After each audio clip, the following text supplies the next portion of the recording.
Hello, and welcome to CRO Insights, How CROs Win, the podcast that uncovers the key markers of successful revenue leadership, brought to you by the CRO Collective in partnership with the Revenue Operations Alliance.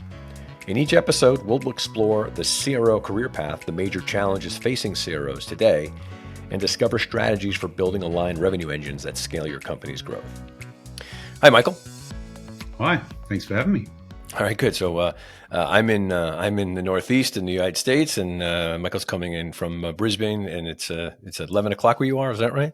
11 p.m. Yeah. Yeah, and it's 9 a.m. here, so it's an interesting way that we kind of crunch time in today's world. So, Michael, thank you. I know that you and I had a little bit of a brief introductory conversation. So, I'd rather have you introduce yourself, a little bit more depth into background and why it is you're here and what role you play right now and sort of what you're up to and a little bit more about the company that you manage.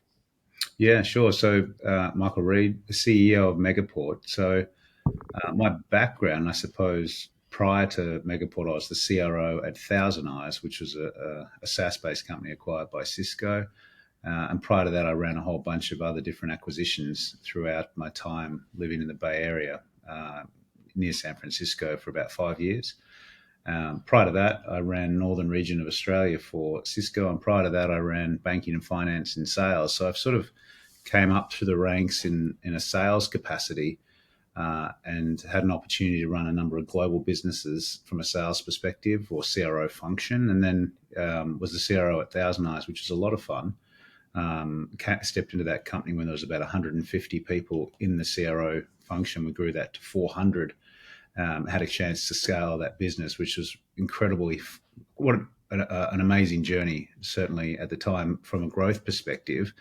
And then that gave me an opportunity to step into the CEO role of Megaport. So Megaport is a network as a service platform. So we're a recurring revenue business with the majority of our revenue based out of the United States, but founded in little old Brisbane, Australia. So we are a sort of a fascinating story for a company that's publicly traded on the Australian Stock Exchange, but actually left the shores of Australia and actually sort of took the world by storm. And the majority of that growth came out of the United States. And so we look and smell very much like a $200 million ARR business based in sort of the valley that's scaled through the US and then globally. It's just that we started here in Brisbane, the valley, Fortitude Valley, another valley, and grew the other way. So, yeah, quite a unique business to be on the Australian Stock Exchange and be sort of so strong globally. But that's been a lot of the fun of taking over this role, actually. So, yeah, that's a quick background. Well, that's great. That's really helpful. So it gives me a couple of good things I wanted to talk to you about because you've had the benefit of being both the chief revenue officer at a rather large company, and now you're the CEO of another one. So your perspective would be really interesting because you sort of know now what it's like to have had the role, and now that you're leading a company. I guess the question is, do you have a CRO now? Do you manage one? Have you hired one, and do you work with one now in your company? We actually have the CRO function slightly split into a couple of different roles.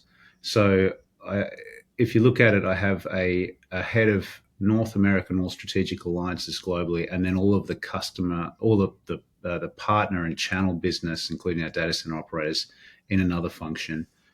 And then I have the supporting functions that wrap around them. So it's slightly different, like a deconstructed CRO model, if that makes sense, inside Megaport.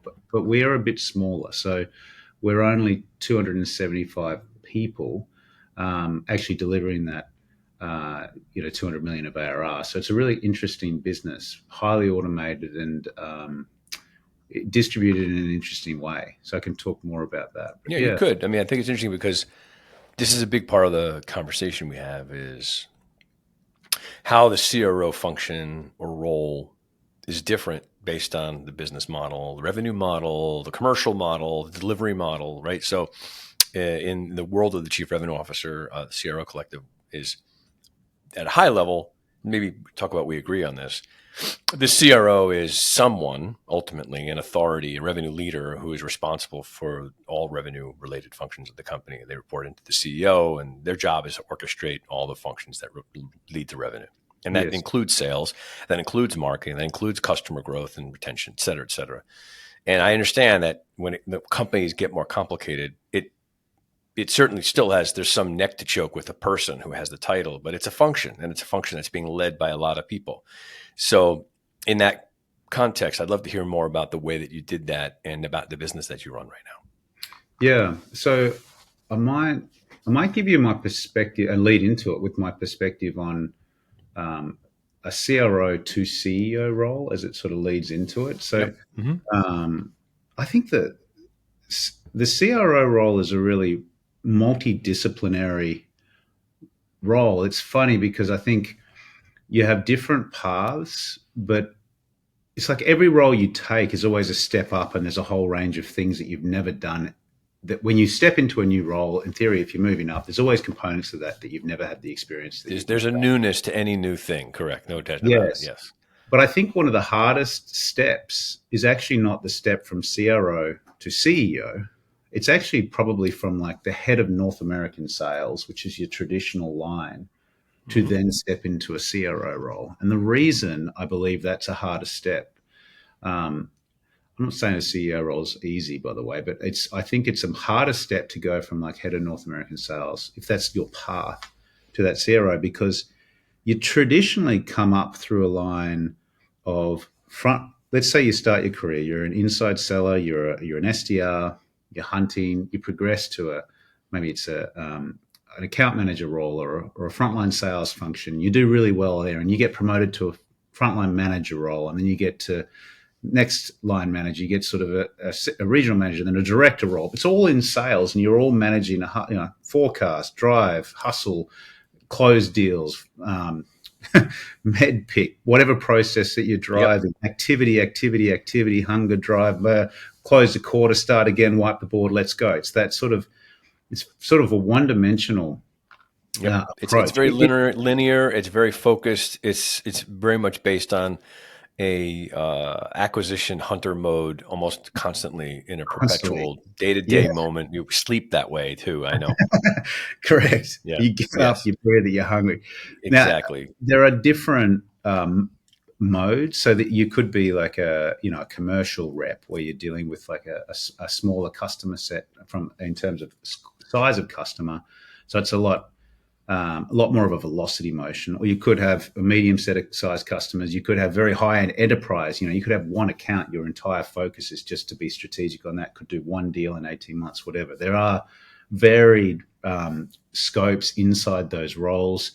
There's very complexity in terms of the negotiations that you're going through. And there's an absolute art and sophistication through that. And it's such a critical function for the business. It's new revenue growth, realistic new ARR ideally.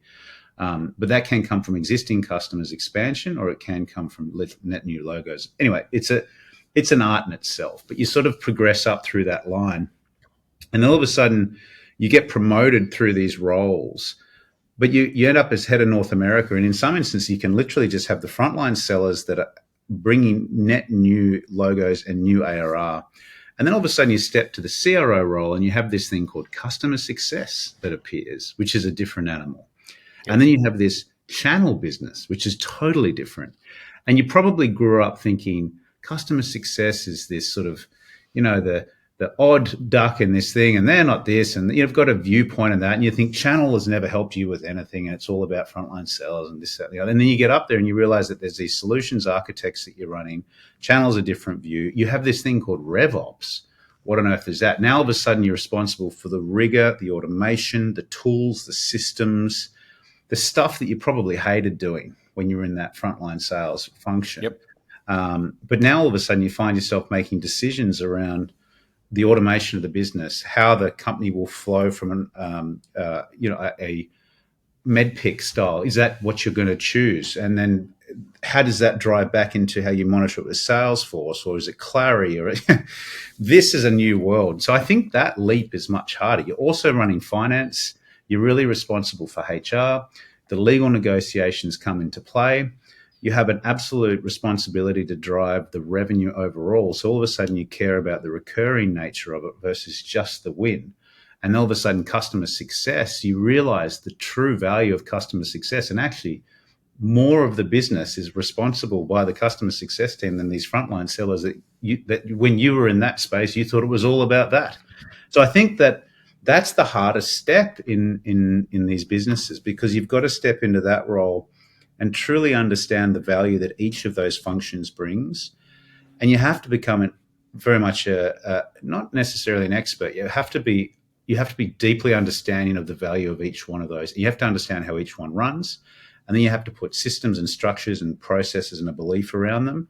Then you need to allocate OPEX in a way that makes sense as well. And you can't starve one of those functions in favor of another, because you could end up causing pain for the business. So it's this delicate balance, like an organism or an ecosystem that you never really had to think about before that. So that's, I think, the hardest step. Because if you think about if you're a really good CRO, you end up respecting all of those functions and spending the time to find the incredibly talented humans for those functions. And what I mean by that is, you don't have to be a rock star channel person to be a CRO, but you need to respect and understand the value that channel brings for that particular company, whatever that may be, and find the person that gets out of bed, that punches the air and is excited about building that. And so it becomes this game of understanding the value of it, and then finding the talent to drive that, and then having a strategy that will align to those pieces. And once you spend that time and energy in that, you start to get your customer success right, the value of your RevOps leader, the importance of having the training and component, all these sort of things start lining up. You eventually get to a point where you're like, the success of the company starts aligning there. You realize that the next piece of your puzzle is product. And so whilst you don't own product, you have this constant feedback from the customer base of what the product should be, why it's not good enough, why you're not competing, what should be there, pricing, et cetera, et cetera. So you end up, if you're running a strong business, you end up so tightly aligned back into the product organization. And now what you start to do is you partner really tightly with your CPO, Chief Product Officer, and then usually the engineering team, to keep innovating and building the products that your customers need, get the pricing right so that you can be successful and you can continue to grow the business.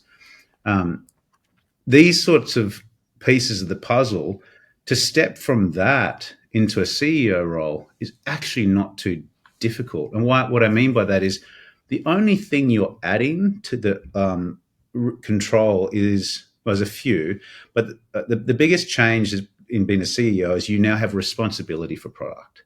Mm-hmm. And i.e. product and engineering also rolls to you. But if you've spent enough time being passionate about that in partnership with them, it's not too much of a leap outside of what you do. HR and legal are already there in a CRO function. If you own marketing in the CRO function, it's already there as well. If you didn't own marketing, you would have been very, very tightly aligned with marketing in that CRO. So again, it's not a huge leap to step into that. I think the only other pieces of the puzzle are an acknowledgement. In my case, I'm a public CEO, so you end up with a lot of time with the reporting from an external obligation to our shareholders, our investors, our analysts, etc., earnings calls, and you have to start to learn the obligations that you have from a regulatory standpoint, from a governance perspective. But I would say that is all easy to learn, as long as if you've got that skill set, and you can also surround yourself with talented folks who live and breathe that space to ensure that you deliver what's required there. So I'd actually say the step between North American sales leaders, CRO, is the hardest, CRO to CEO, so long as it's a company that is in a scale phase. I say all of that, noting that in my experience moving to Megaport, it makes sense. And where that is a company that's already found product market fit, and it's got a product set that's growing. I'm not the right person to come up with a product idea and start it from zero.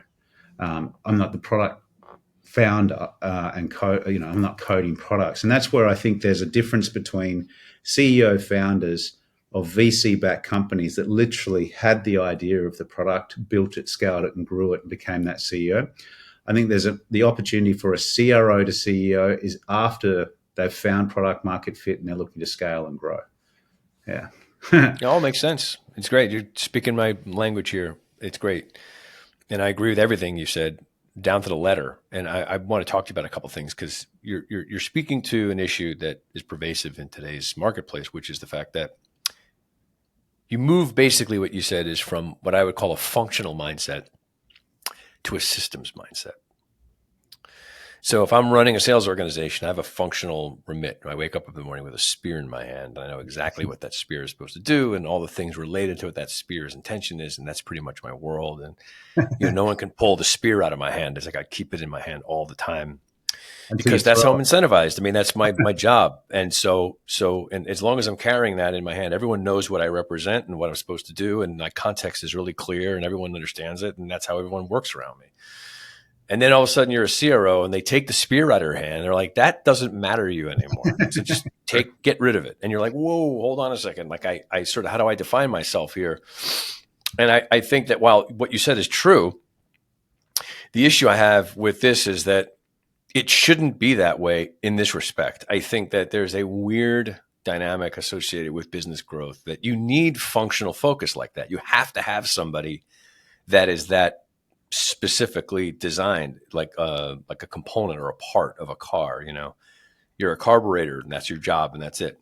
But you're part of a system. And if the company is being led in a way that that there is going to be a progression of leadership, it would seem to me that a lot of the issues related to the inertia that happens between those two steps could be avoided if the person who's running sales is introduced to that stuff earlier, so that it's not as difficult. And I think that part of the problem is there's a weird dynamic between, well, no, we need you focused because that's how we're going to make our money. But at the same time, too, you're useful to me for the first, or it's risky to me for the first 6 months when you switch jobs, because there's a chance it might not work out. And I can't afford to have that happen, but you're the best person to do it. So how do we prepare better for that? I'm thinking, like, what are your thoughts on maybe ways that the North American, let's say in your example, the North American head of sales could be better equipped so that is not as difficult? Like, what could a leader do with that salesperson role to prepare for that trend, that progression more, so that it's an easier your issue? What would you think about that? I think it's the acknowledgement of the breadth of the company, actually accepting that there are these different functions and they're so critical and important. And the way you achieve that is by being curious and not really sort of this one-dimensional focus. By the way, I say that leap is the hardest.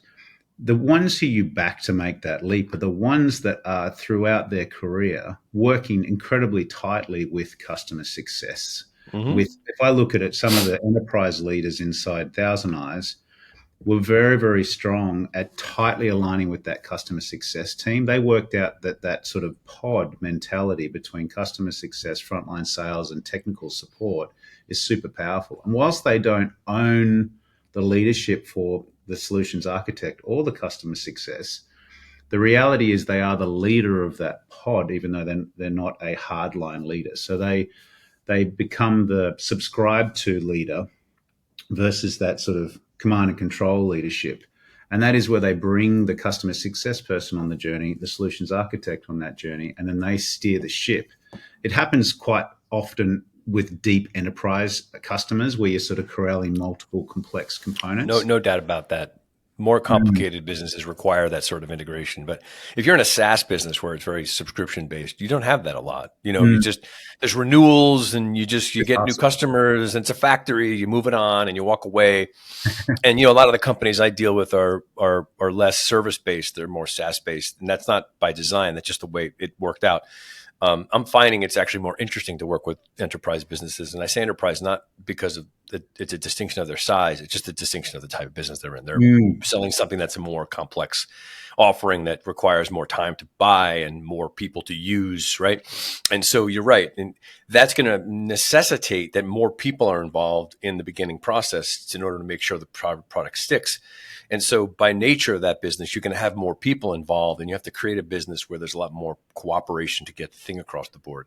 It's no different than like if I have to move a very, very, very heavy object, I'm going to have to invite like 7 people to come over and help me pick it up and carry it. And so we're going to have to work together. By the time we get to the destination, we've probably already figured out what each one of us is capable of because we just had to work together to do it. Whereas if I can pick it up myself, I sort of bring it over to the next guy. I have no idea what he's good at, but it doesn't matter because I got it to him and I'm going to walk away and go pick up the next one. So I think that there is a degree to which I think that the SaaS model in a way has created silos because the nature of it is that, few people can do so much of it and effectively that you sort of become distant from each other. Yeah. And I think that because a lot of businesses have adopted SaaS-based models for how they build their businesses, they almost bake in some of that stuff into it and they don't think about the fact right. It's very that there needs to be more. It's siloed, right? Yeah. So this is sort of what CROs are intended to do. Is their job is to break silos down and say, okay, like you said, like, You fit here, wow, I had no idea how important this renewal business was. It actually Yes. is more important than this crap that we're doing every day. And I had no idea. That's where we make all of our money. And no one ever told me that. Well, I think that you said something interesting, which is there's one profile as someone who's just naturally curious and they sort of want to know this stuff. And it's a personality profile. They'd like to know things.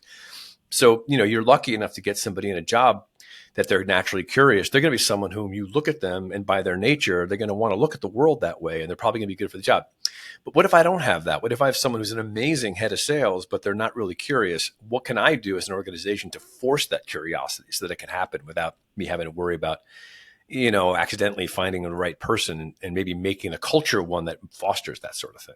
Or sometimes forcing something on someone maybe doesn't make sense. What I mean by that is if that human is very happy being in that role, and that's there's a lot of look. The majority of folks are frontline sellers. The best probably retire out of a frontline seller role happy, having never taken that leadership path. Great job. They make a lot of money. They're independent.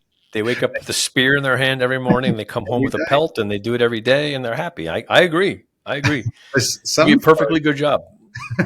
Some folks are best to actually, they don't want to move beyond that. I would say that, like, in answer to your question, you're finding the folks that have a natural desire to progress their career beyond an individual contributor and have a desire to get into leadership and then go across that. And so the folks that have that desire, that are interested, are naturally open to trying to learn more and grow.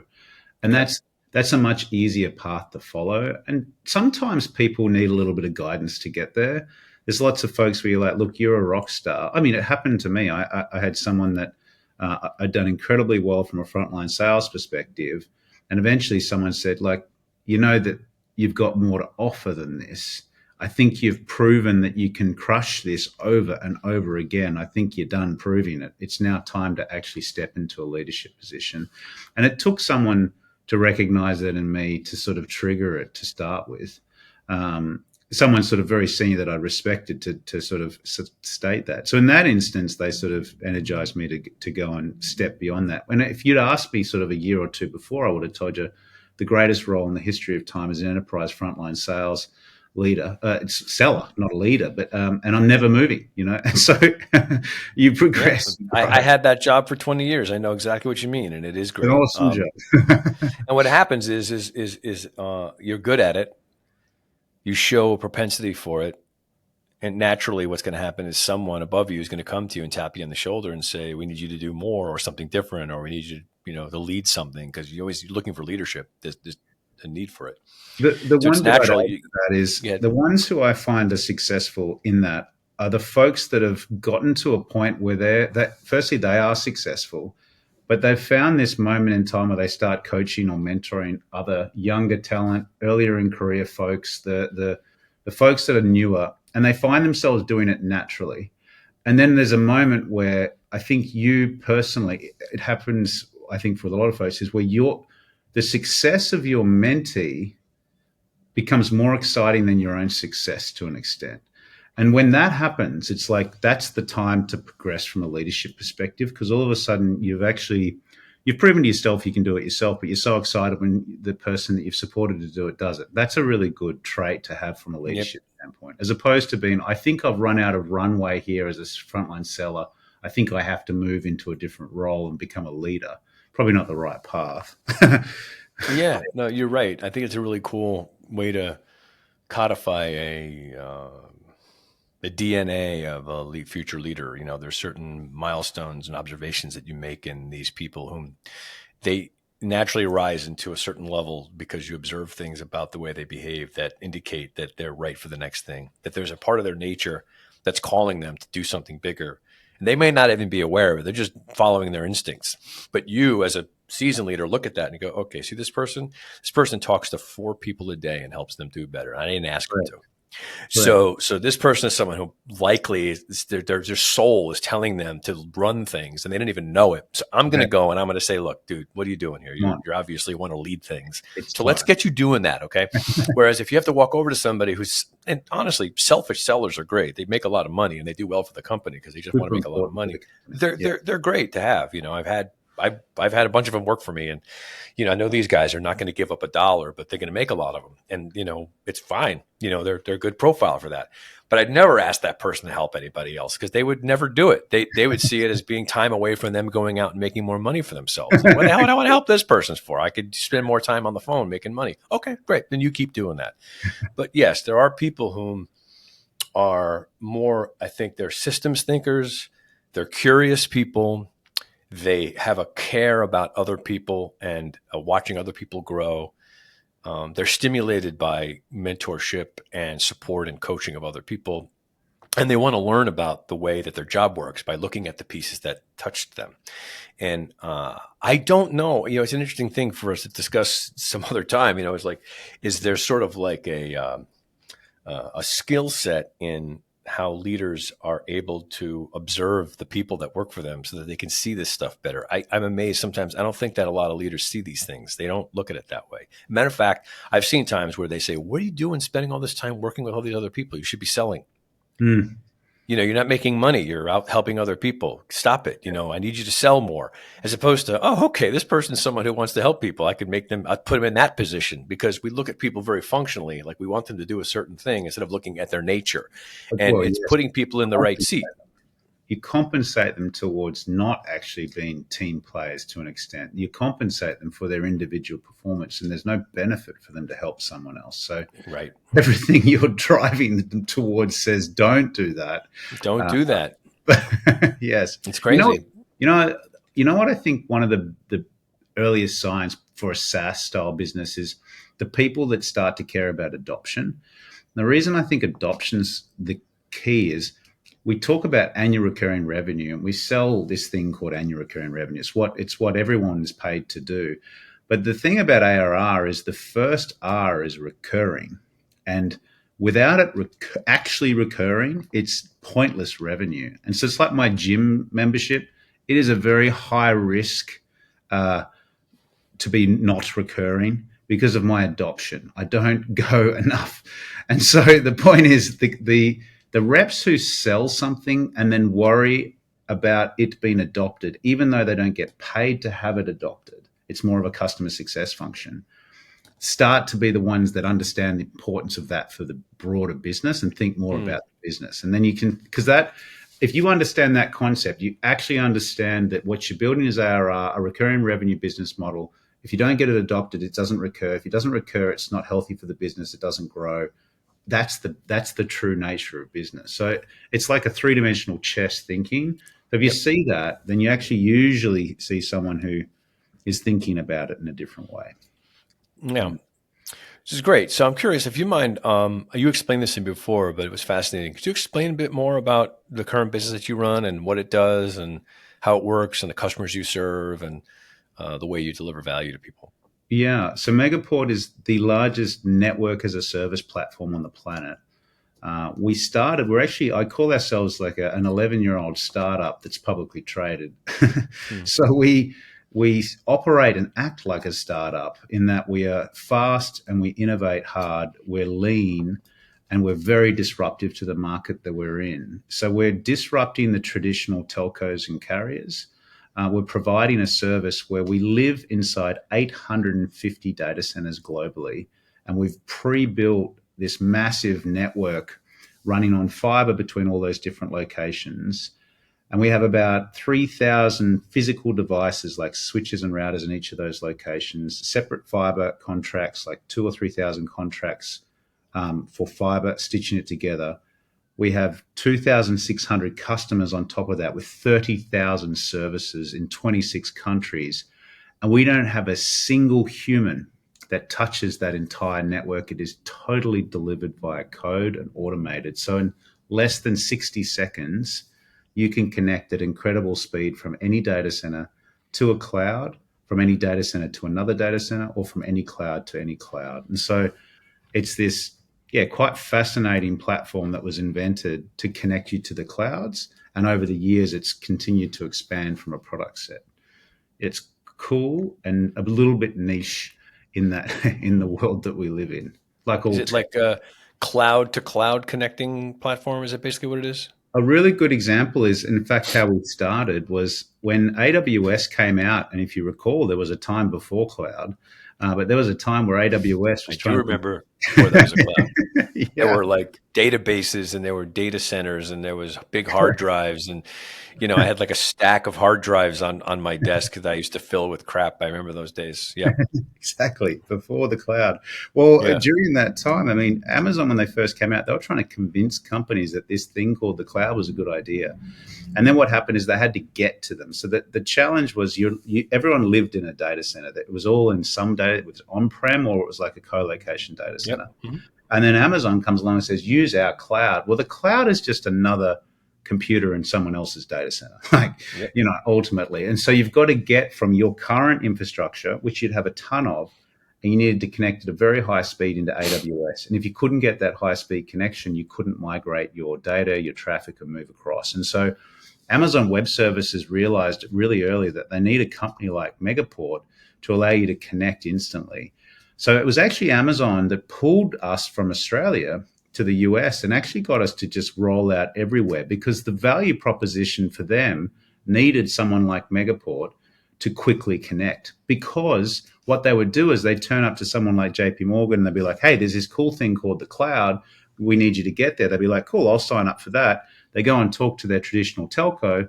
And then 4 to 5 months later, the telco would deliver a fiber cable to them that may or may not deliver what they need. Whereas with Megaport, it'd be, I've convinced you to join AWS. In 60 seconds, you can connect at high speed from your data center to your cloud now and start pumping traffic into it. So that's what dragged us there. And then what's happened is Azure became very strong. Microsoft's incredibly dominant. They caught up. They're a very fast follower. And then Google appears and they say, well, we're also a cloud provider. And then Larry at Oracle goes, you know what? Congratulations. You've had Oracle your whole life.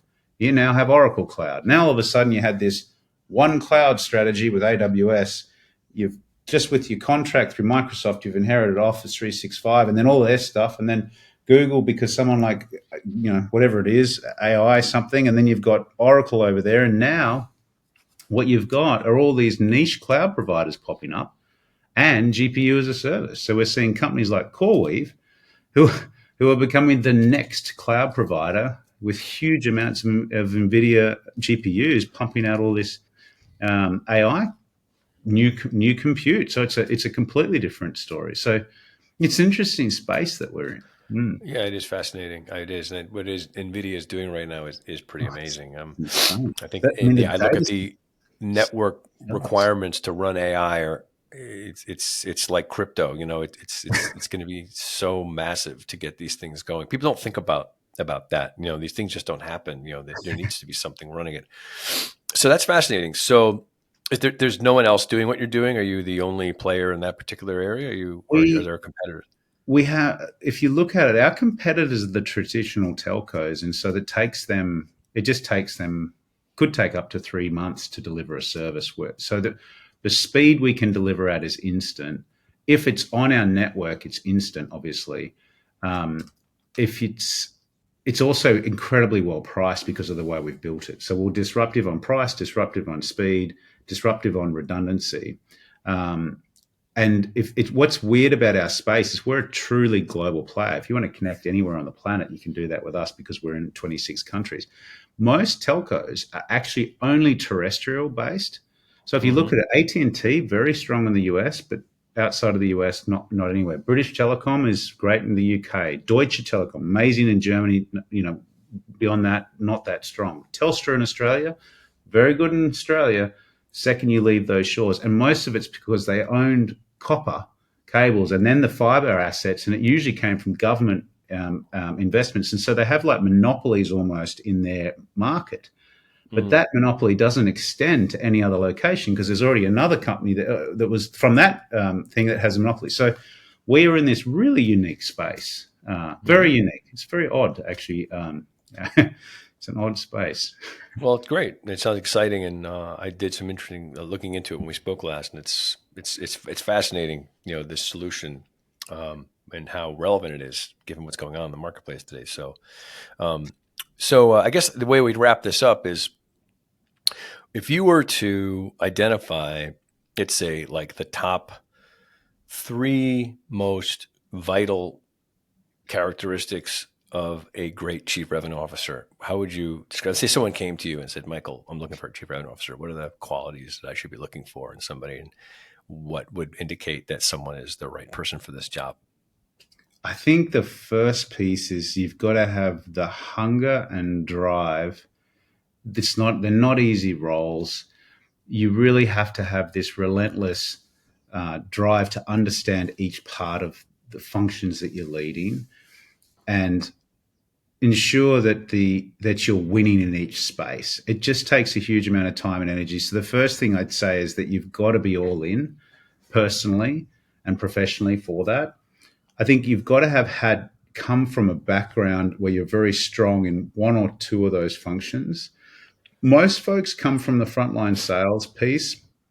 Depending upon the company, there might be a customer success leader that might be more important. It could come from a more technical background, but I think whoever it is has to be very strong from a multidisciplinary perspective. Like, you have to believe that they can sort of task across those areas, and that they can at least be understanding of what's required and inspire the right human to come there. So at the end of the day, they need to attract wicked talent.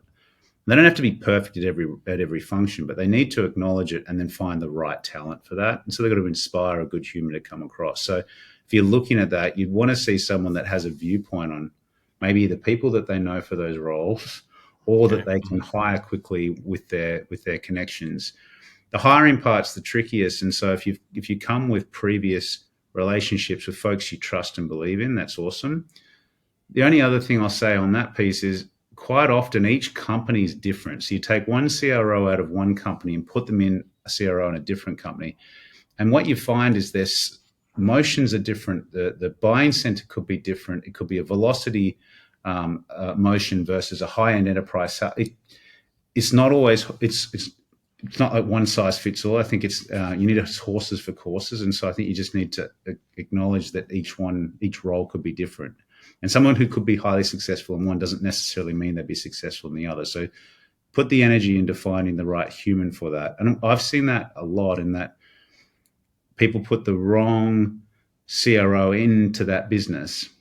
Mm-hmm. They were a CRO before. They think, oh, it's perfect. But actually, when you wonder what went wrong, you're like, well, this is like purely sold through managed service providers. It's a pure channel play. And this person was a frontline enterprise seller, hardened through and through. And that's what they believed the right answer was. And so when you try to sort of, when everything, when you're a hammer, everything starts looking like a nail, as you know. So, I think it's just finding the right person for that. But usually you'll understand that business you're talking through. Yeah. That's an interesting one. I like that point. There is this propensity for people to think, oh, well, you had the job before and you're good at it, so come in here and do the same thing. But you do have to look at the landscape that they were successful in and see if it's a fit for the landscape that they're coming to. I mean, some can adapt, but some can, yeah. I mean, if you get the right hunger and drive and experience, the thing is, some folks, if you look at their career, they spent their whole life, 23 years in one company. Yep. And in most cases, just frontline sales all the way through, and then someone's finally promoted them to CRO, and they wonder why, like, it's so hard, and it's like, well, this is A, a different company, B, you're now responsible for RevOps, that thing you hated, and like all those changes. Whereas if you've had someone with lots of different experience, that's usually helpful. But the problem is, they could have had lots of experience because each time they're pushed out of a company because they're not successful. So it's a tricky, it's a You know, tough. it's interesting. What you're saying is fascinating because there's this battle always going on between this idea of, you know, loyalty and sustainability. Yes. You know, you look at a resume and you see somebody who's been in a company for 7 years, like, wow, this person like knows how to stick around. I like that. They show stability. You somebody else who has a job every 2 years, and I had this interview with a company in Mountain View way back, and it was a fascinating experience. I was put through this big process with this big company out there, and I got really understood how the Silicon Valley, mentality works and how they hire. It was really amazing. I didn't get the job, but I learned a lot. And this one guy was taking me around. You know how they do these interviews? They walk with you. They go, let's go take a walk. And you walk around the park together. It was like a whole new thing for me because in New Yeah. York, you They sit in an walk office and they fast stare too. you down with like light in your face. It's a whole different world than here. And so anyway, we're walking around this park and he says to me, in today's market and for the future market, we're a lot more interested in people who have had a lot of jobs. Okay. And I said, really? He said, yeah, because when we meet people and they've had too few jobs, they don't have enough ability to adapt things. They don't know enough. I said, well, explain that to me. He said, well, look, he said, if you come to work for us and you've had, 5 different jobs at 5 different really interesting companies, and it may occur like you seem like a journeyman, but the reality is that you've accumulated knowledge from a lot of different places. And when you come in here, you're going to bring a lot of different perspectives, which means that when we throw things at you, you're not going to be so stuck in the way that you think about stuff. Whereas if someone came here and they had like one job, they were really good at it, it may take them a while to adapt to an environment that changes all the time. It's a very unique place. And I was like, that's an interesting perspective. He was very adamant about this. He said, that's how they Mm. look for people. And he said, it's not just them. He said, the marketplace does. And I don't know if that's true, but, I it think, had me think differently yeah, about things.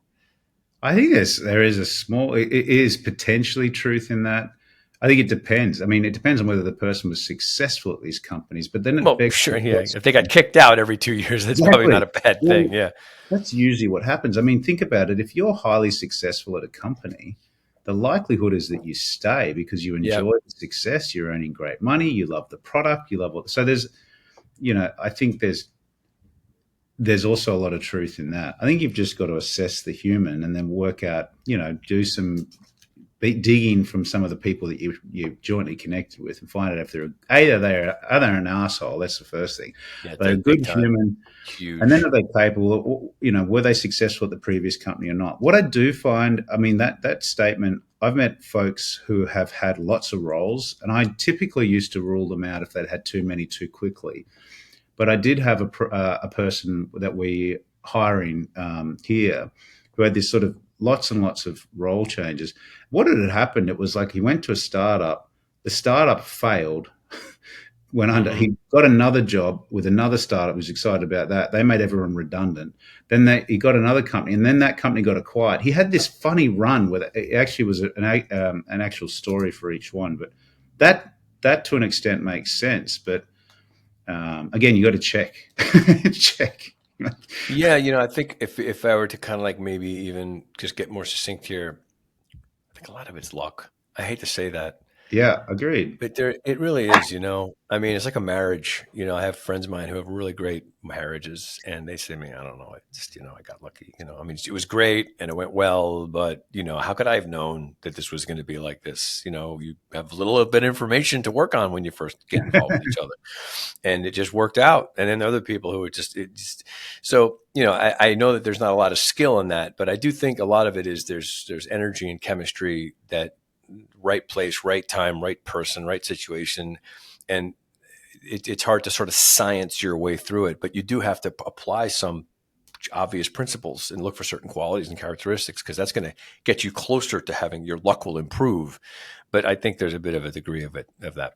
Well, the other Um, piece to it is some companies are hyper successful. There are examples right now. Probably the most notable right now beyond ChatGPT is like Wiz. I mean, Wiz was the first line of code for Wiz was written in April 2020. I'm pretty sure they crossed 2 to 3 years later $100 million in ARR, fastest company to 100 million in ARR. And then I think a year after that, they hit 200 million in ARR. I mean, this company was growing so fast. And then you say, well, if you were one of the first few sellers in that place, your equity stake that you got as a little equity just to be the first frontline seller, you're now worth tens of millions of dollars from an equity stake because they're now worth $12 billion. And the speed of growth of that company is just astronomical.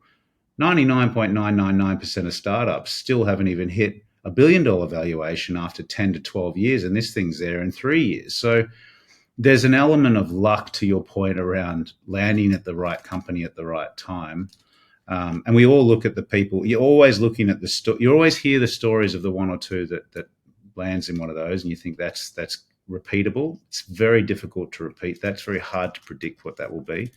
Who could have predicted ChatGPT was going to explode and happened to be in that company at that time? And the same goes for anything else. Who would have predicted Google and Facebook and everything else along the way? So anyway, I want to thank you for being here. This is really great, really fun conversation, and very insightful. And I know that it's also, getting close to you. Probably want to get some sleep. But thanks for being here, Michael, and we appreciate your wisdom and insights, and we hope to speak to you soon.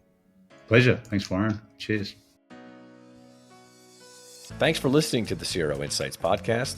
Please subscribe to the podcast so you never miss an episode.